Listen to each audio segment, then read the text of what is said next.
শুভ সকাল। কেমন আছেন সবাই? আশা করছি সবাই ভালো আছেন।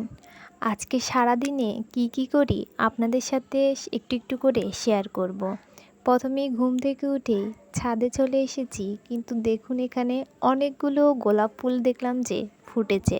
সকালবেলা ছাদে এসে একটু হাঁটাচলা করলেও স্বাস্থ্যের জন্য ভালো, আর সাথে যদি এমন সুন্দর সুন্দর ফুল ফুটে থাকে সেগুলো দেখলেও খুব ভালো লাগে।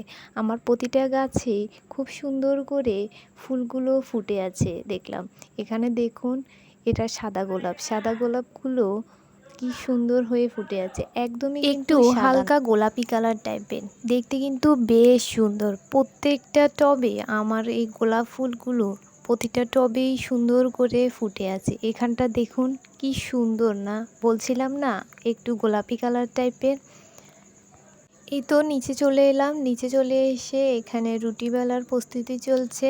সকালবেলার নাস্তা হিসেবে আমাদের বাঙালিদের কিন্তু রুটি চা থাকেই। সেজন্য এখানে সবগুলো রুটিকে ছেঁকে নিচ্ছি একটা একটা করে, আর রুটিগুলো বেশ কিন্তু ফুলতেছিল।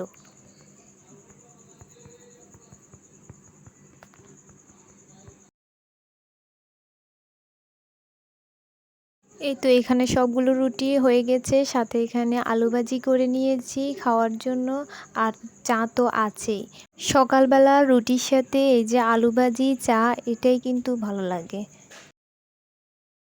এই পেয়ারাটা কাকি এনে দিল তাদের গাছ থেকে পেড়ে, অনেকটাই কিন্তু বড় হয়েছে। এটাকে সেজন্য একটু মাখিয়ে লবণ মরিচ দিয়ে খাচ্ছি, এতে কিন্তু খেতে বেশ ভালো লাগে।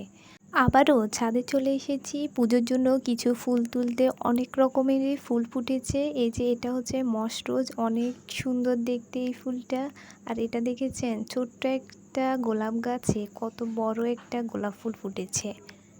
এখানটায় রয়েছে বেলি ফুলগুলো, বেলি ফুলগুলোকেও তুলে নিচ্ছি। সকালবেলা আপনাদেরকে এত রকমের ফুল দেখানো হয়নি, শুধুমাত্র সাদা গোলাপ আর লাল গোলাপগুলো দেখিয়েছিলাম, কিন্তু আমাদের বাগানে অনেক রকমেরই ফুল আছে। সেগুলোকেই পুজোর জন্য সবগুলো তুলে নিচ্ছি। সবগুলো দেওয়ার জন্য এই ফুলটা দেখুন এত সুন্দর হয়েছে দেখতে, কি ভালো লাগছে। এখানে অনেক রকমের ফুল তুলে নিয়েছি। মায়ের রান্না হয়ে গেছে, শেষের দিকে এই যে বড়াগুলোকে ভেজে দিচ্ছে, যাতে করে গরম গরম ভাতের সাথে খাওয়া যেতে পারে। এগুলো কিসের বড়া বলতে পারেন? এগুলো হচ্ছে পাট শাকের বড়া। এত মজার হয় খেতে, গরম ভাতের সাথে অনেক মুচমুচে, অনেক ভালো লাগে। আর এখানটায় করেছে সয়াবিন দিয়ে সব সবজি দিয়ে একটা সবজি করেছে, অনেক মজার হয়েছিল কিন্তু। সাথে করেছে দেশি কই মাছ দিয়ে টমেটো দিয়ে একটা ভুনা। আজকে এই পর্যন্তই। সবাই ভালো থাকবেন, সুস্থ থাকবেন।